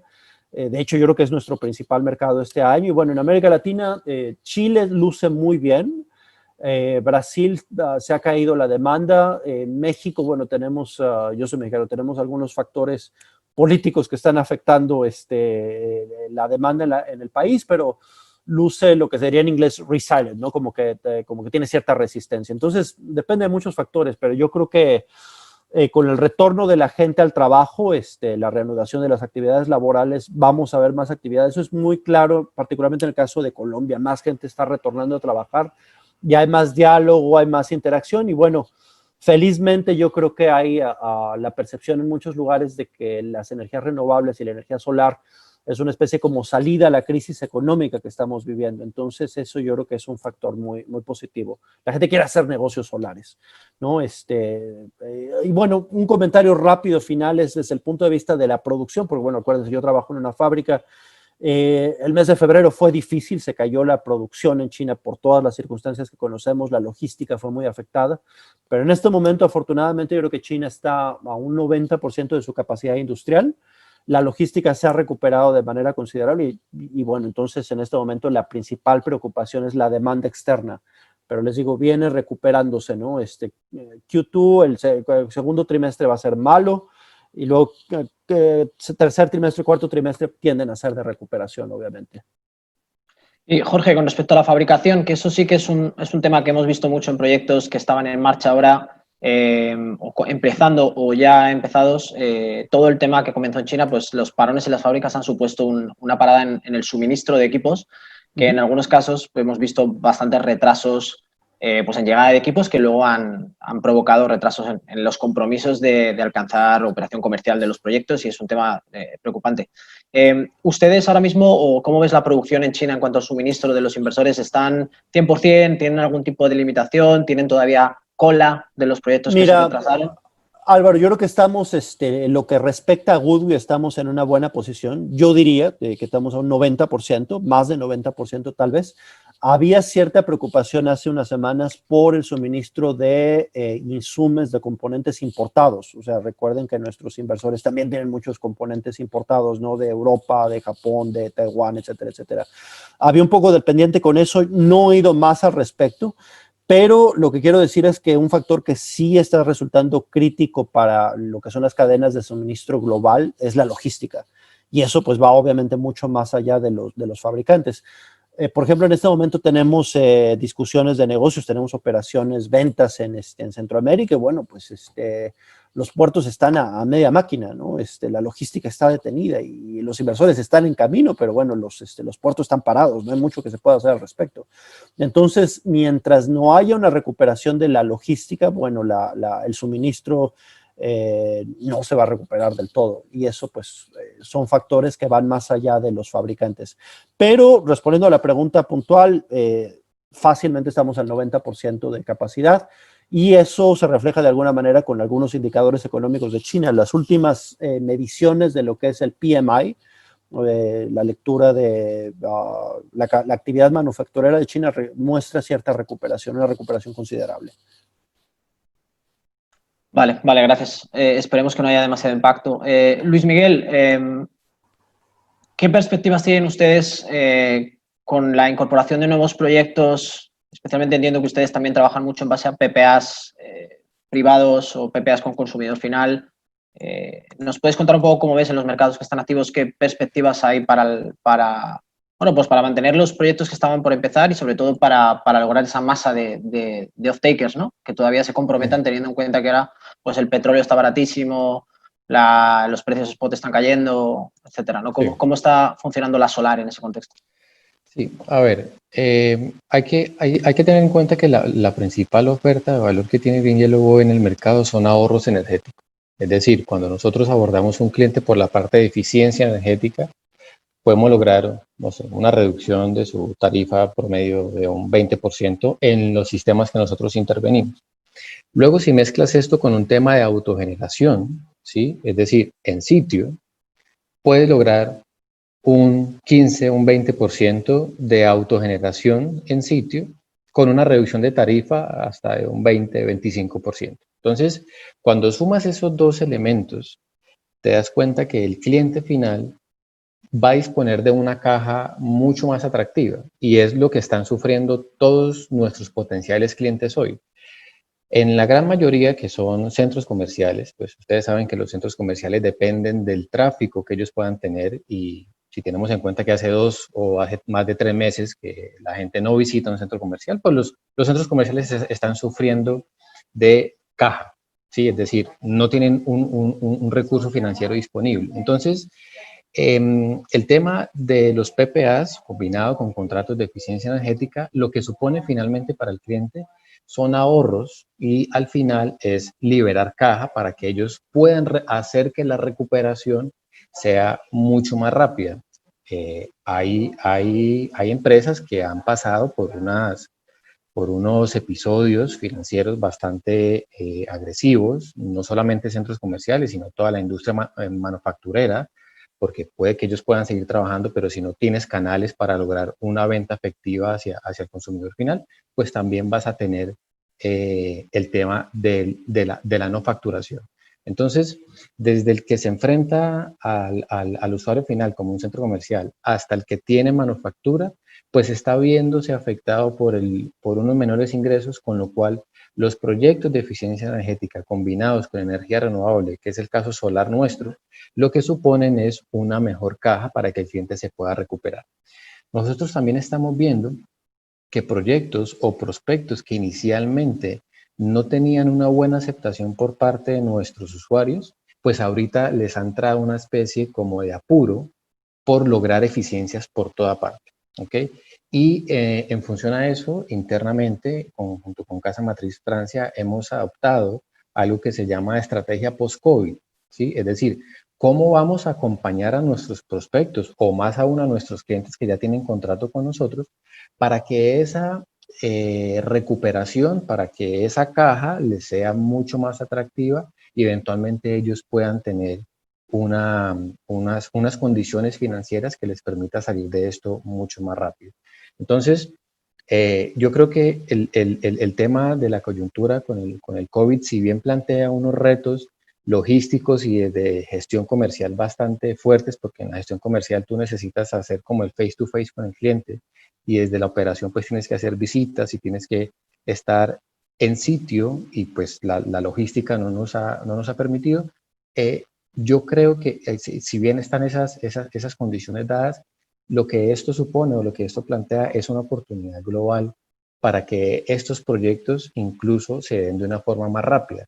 Porque si antes el cliente estaba, digamos, cómodo con su kilovatio hora que le compraba a un comercializador tradicional, ahorita lo que quiere es lograr eficiencias. Entonces allí nosotros tenemos una oportunidad de oro y vamos a salir con estrategias mucho más flexibles y mucho más colaborativas para nuestros usuarios y para nuestros clientes, que les permita vernos a nosotros como un aliado en esa transición energética que eventualmente pues, nos ayude a una reactivación económica, que es lo que necesitamos todos los países de nuestra región especialmente. Vale, gracias. Entiendo que ustedes están muy activos en Colombia, ¿verdad? Correcto. ¿Qué perspectiva hay en Colombia con respecto al levantamiento un poco de la cuarentena más restrictiva y que vuelva a haber o no tantas limitaciones a la movilidad personal y que permitan continuar con estos proyectos, estas visitas, estas operaciones? Sí, mira, lastimosamente el gobierno, o sea, yo no voy a poner en duda las políticas públicas porque pues habría que estar en los zapatos de ellos para saber si es bien o mal, pero lastimosamente las restricciones a la movilidad se han venido alargando de una forma paulatina, ¿no? Es decir, teníamos supuestamente unos primeros días que eran 15 días, por allá como por el mes de marzo, luego a marzo se le adosaron otros 15 días, ya nos agarró mayo, y se iba subiendo. La última directriz que tenemos es que todo junio vamos a estar también con limitaciones. Hay algunos sectores industriales que ya pueden operar. En algunas ciudades los centros comerciales pueden abrir solo 5 centros comerciales. Algunas industrias, el tema del plástico, el tema de los supermercados. Entonces, digamos que el gobierno ha hecho como ha venido hilando para que la restricción se pueda ir aflojando, pero no hay un tiempo que hoy tengamos certeza que a partir del 1 de julio ya podemos tener una movilidad abierta. Entonces, cuando tú tienes una norma cambiante desde el punto de vista de nuestros gobiernos, pues lo que tienes es como una inseguridad o una incertidumbre de realmente cuándo podemos hacer nuestras visitas, cuándo podemos iniciar el tema de las instalaciones. Nos pasó con nuestra primera granja que iba a entrar en funcionamiento para el segundo semestre, una granja por los lados de Córdoba, eso es para el norte de nuestro país. Iba a entrar en operación la granja, como les decía, de 10 megas para el segundo semestre, pero pues ya llevamos de retraso más o menos unos 2 o 3 meses. Entonces, hay unas incertidumbres que realmente no nos dejan hacer un plan real de cuándo podemos operar nuevamente. Sin embargo, nosotros nos hemos reinventado un poco atendiendo a nuestros posibles clientes o a nuestros prospectos de una manera virtual y tratando de adelantar todo para que cuando efectivamente podamos ir a campo y hacer nuestras visitas para nuestros proyectos, pues ya estén muchas cosas validadas de tipo contractual, de oferta, de ahorros, etcétera. Entonces, pues hay incertidumbres, pero pues aquí nos estamos apañando para que podamos avanzar, así sea de una forma virtual por el momento. Bueno, yo creo que ya queda poco. Ánimo. Dentro de poco volveremos a la pelea. Me gustaría cambiar un poco de tema. Antes lo mencionaba Miguel y es un tema que genera mucho interés y quizá, Miguel, la pregunta vaya para ti, que es el que tienes una experiencia, bueno, lo has mencionado. Es el tema del almacenamiento y las baterías, ¿no? Estabas hablando de que ya tienen un proyecto en República Dominicana y más planes de uso de esta tecnología. No sé si nos puedes contar un poco este uso de baterías que están haciendo en la región. Regulatoriamente, ¿en qué se basa? Es decir, ¿son baterías que están dedicadas al energy shifting, al peak shaving? ¿Son temas de regulación de frecuencia? ¿Son temas de respaldo? Más o menos, ¿dónde ves tú que va a ir, qué oportunidades de mercado hay para la integración del almacenamiento o simplemente pues como un complemento para la solar? Sí, ¿Dónde lo ves tú? justamente fíjate, mira, qué buena pregunta esa. Fíjate que, y tengo que hablarte primero de Fluence, nosotros globalmente que somos. Nosotros en este momento tenemos 1.3 gigawatts en construcción, en baterías, ¿no? A nivel, estamos en 21 países y tenemos ya instalado o por terminar de darle el COD operativo a 1.711 megavatios, ¿no? Entonces, en toda esta cantidad de proyectos se han presentado de todo. Y justamente el problema está en la regulación, que la regulación como países, por ejemplo, como Panamá, y por lo mejor ahí que este tema lo he hablado con el secretario de Energía en varias oportunidades y con la parte aquí regulatoria de aquí del país, es justamente eso. Hay que buscar la regulación para que podamos tener nosotros este tipo de sistemas, ¿no? Y el sistema no va únicamente, como tú decías, a un tema de almacenamiento conjuntamente con viento o con solar, que eso era al principio como se pensaba, ¿no? Yo tengo unas baterías, en el momento dado que tengo más energía de la que puedo dar al grid, lo meto en la batería y entonces cuando pueda dar lo saco de la batería. Eso es así, indudablemente, ¿no? Pero como tú dices, también hay todo lo que tiene que ver con regulación de frecuencia, todo lo que tiene que ver con energía rodante. Por ejemplo, nosotros en nuestra planta de Colón, que estamos haciendo un estudio para ver cómo podemos traer baterías, tenemos que tener un 5% de la reserva. Entonces, si yo en lugar de tener esa reserva del 5% en mis máquinas, y las máquinas las pongo a producir 100%, y ese 5% lo doy con baterías, ahí tengo una solución enorme. Y no es una solución enorme para la planta, es una solución enorme para el país porque tiene una energía más barata también entregada también al sistema. Entonces, yo creo que es muy, muy viable eso. Nosotros en Hawái tenemos ya sistemas que están off the grid, o sea, completamente fuera de la red, y le das 24 horas de servicio, de servicio entre baterías y solar. Está conectada, pero generalmente está 24 horas de servicio entre solar y baterías, ¿no? Entonces yo creo que las baterías van a venir para quedarse. Nosotros estamos impulsando muchísimo aquí en el tema de tratar de buscar una regulación adecuada para que haya una participación masiva de los diferentes oferentes. O sea, aquí en este panel justamente hay 2 personas más que hablaron también de batería, con la posibilidad de querer crecer en ese tema, y yo creo que va a ser muy viable, mira, para consumidores internamente en sus hogares, como habíamos hablado antes, pero también a gran escala, como podemos ver. Una cosa importante: anteriormente tú veías que el almacenamiento de batería, tú querías poner 5 o querías poner medio mega y era un edificio enorme o eran unos contenedores. Hoy en día no, hoy en día eso ha variado y es extremadamente mucho más reducido, ¿no? Que también es importante. El tema de qué ibas a hacer con las baterías, eso es otro problema. Hoy ya hay empresas como uno que te dice, no vale, yo pongo las baterías, las quito y me las llevo y yo soy el que dispongo de las baterías, porque muchas veces la regulación es una regulación per se del tema de electricidad o el tema eléctrico, sino que también están las regulaciones ambientales con este tipo de baterías, ¿no? Yo creo que las baterías vienen bajando de precio enormemente, tanto es así como la pendiente de los paneles solares en su momento dado bajó, que venía una pendiente bien pronunciada. Así está siendo también el tema de las baterías, y yo creo que va a haber una oportunidad enorme para poder crecer. Nosotros aquí estamos ya hablando con las distribuidoras para poder, aquí el país es muy largo y entonces tú tienes una red y colocas unas baterías y las baterías te permiten a ti, cuando se caiga esa línea que es radial, no es radial sino lineal, entonces automáticamente te puedes recuperar y le da la oportunidad a que llegue una cuadrilla sin que se le haya ido la batería, sin que se le haya ido la energía eléctrica a esa población, ¿no? Entonces, en cuestiones de 20, 25, 30 minutos, indudablemente, mientras más tiempo quieras, es más costoso, pero justamente ahí lo que tú tienes que buscar para tener el tema de rentabilidad, lo que es tu CAPEX, lo que es tu OPEX y lo que son tus ingresos. Entonces, si tú haces la variación en eso, buscas menor CAPEX, pero con un mayor ingreso en tecnología, en buscar una tecnología, en la forma como tú vas a vender, y un OPEX que prácticamente no vas a tener que usar, vas a poder hacerlo. Nuestras plantas en República Dominicana de baterías o nuestras unidades de almacenamiento de baterías en República Dominicana son totalmente un edificio donde tú entras y ves las baterías de una forma como antes no se veía. Igual en Estados Unidos, en Hawái, y así son todas las empresas que trabajan en esto, ¿no? Yo creo que hay una buena oportunidad para que las baterías sean un papel preponderante en lo que es la parte eléctrica.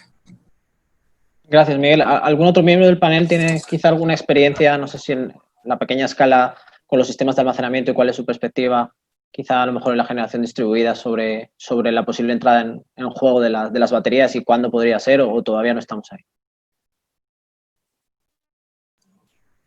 Soy Jorge o Luis Miguel, no sé. Sí, de pronto, a ver, cuando nosotros firmamos un proyecto PPA donde lo que el cliente busca o lo que el cliente necesita es un kilovatio hora un poco más económico del que está pagando la red, ha habido clientes que nos han planteado usar el tema de las baterías.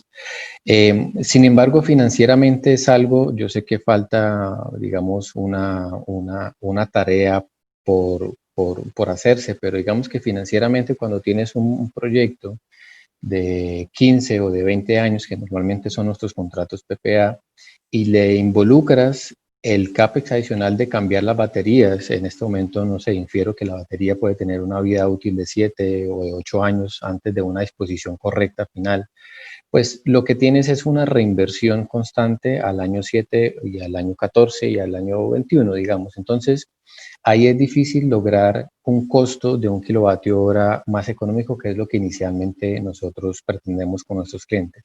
Por otro lado, el ejercicio que sí hemos hecho en algún momento es para zonas no interconectadas, y ahí hemos trabajado muy de cerca con el IPSE, que es el Instituto Gubernamental para las Zonas no interconectadas, donde cuando comparas el costo de la generación con combustible diésel en una zona remota, y normalmente ustedes conocen el caso colombiano, normalmente apaleada por temas de seguridad, pues cuando le metes el componente de llevar el diésel y de llegar hasta allá con una solución energética, pues puede tener más sentido involucrar el uso de las baterías para esas zonas no interconectadas, porque ya la comparación y el ejercicio financiero lo haces con una generación diésel, que en el caso de Colombia está alrededor de los 1.100, 1.050 pesos, cuando un usuario industrial o un usuario comercial puede comprar 1 kWh alrededor de los 400 pesos. Así que hay un ejercicio que se debe hacer para que eso tenga sentido, para que haga sentido para nuestros clientes, pero nosotros lo vemos más orientados hacia las zonas no interconectadas, donde podemos cambiar soluciones diésel por soluciones con almacenamiento, pero no lo vemos tanto así para usuarios comerciales o usuarios que están dentro del sistema interconectado nacional. No sé si Jorge tenga alguna otra experiencia con este tema de las aplicaciones. Y bueno, es semejante, ¿no? La respuesta a lo que observamos. Yo creo que el principal obstáculo para la expansión en el uso de tecnologías de almacenamiento de energía es la facilidad para encontrar las baterías. No es fácil encontrar baterías para inversores fotovoltaicos en América Latina. Hay en muchos países suministro de gel de plomo, que es más barato, pero generalmente el desempeño de los inversores fotovoltaicos no es el mismo con esa clase de baterías. En nuestro caso en particular, las baterías tienen que ser de litio y bueno, es una lista de fabricantes que son compatibles con nuestros inversores, pero bueno, no son en general fáciles de encontrar en América Latina, pero eso está cambiando. O sea, vemos que hay muchos fabricantes que están poniendo atención en la región. En Centroamérica no lo sé tanto, yo creo que en Costa Rica y en Panamá hay mucho más al respecto. De hecho, sí, o sea, en Panamá hay muchas empresas que son distribuidoras de inversores y de baterías. Estoy pensando en una que lleva la palabra batería, de hecho, una empresa panameña. Sí hay un poco, pero bueno, como bien decías, Luis Miguel, es otra clase de evaluación. Yo creo que para un usuario residencial o comercial industrial, la principal razón por la cual instalaría baterías y almacenamiento de energía es el soporte, ¿no? El backup que te da un sistema con almacenamiento, no tanto los ahorros, o sea, como que tienes otra clase de consideraciones. Dicho lo anterior, hay mucha demanda también en lo que tú decías, Luis Miguel, en zonas aisladas, en zonas rurales, en zonas mineras. Pero bueno, el diseño del proyecto desde el punto de vista de la ingeniería se vuelve un poquito más complicado. Hay que adaptar inversores con generadores a diésel. Es un proyecto en específico, ¿no? Yo creo que en lo general sí tiende a haber crecimiento. Hay países como México y hay países como Brasil en el cual el cambio en las políticas energéticas está llevando a los usuarios residenciales y comerciales a considerar inversores de almacenamiento de energía, pero repito, es un poco como el chiste de la gallina y el huevo, ¿no? Si no hay baterías, no se va a expandir demasiado y bueno, eso es una cuestión de tiempo. Yo creo que va a pasar.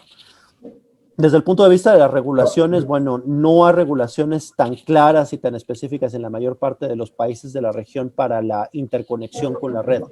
Sí las hay para la interconexión con la red de los inversores, tiene que haber una serie de cumplir con una serie de regulaciones de seguridad eléctrica, pero en inversores de almacenamiento de energía es un poco una zona gris. Entonces hay usuarios o hay distribuidores que quieren cruzar esa línea y bueno, ser una especie como de punta de lanza dentro de sus países para que los reguladores, las autoridades adopten ciertas regulaciones, y hay otros que son un poquito más conservadores y deciden no hacerlo.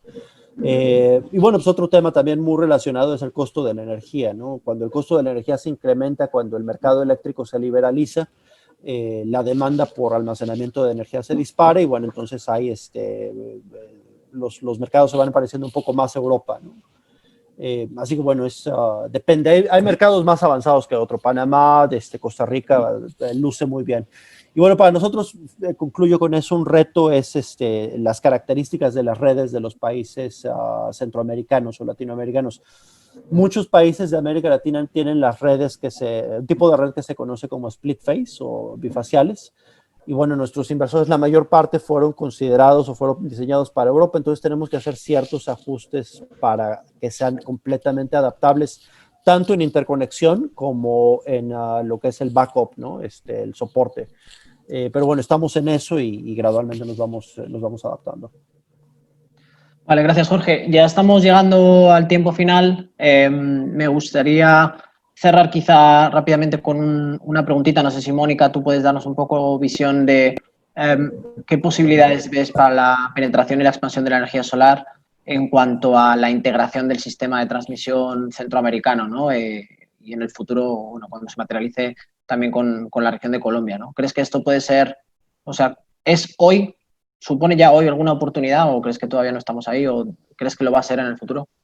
Bueno, básicamente debería poder ser una oportunidad el hecho de poder vender energía en la región. O sea, por ejemplo, sobrantes que tengas en tu planta, o buscar ventanas de oportunidad para colocar esa energía que a lo mejor en un momento horario tienes.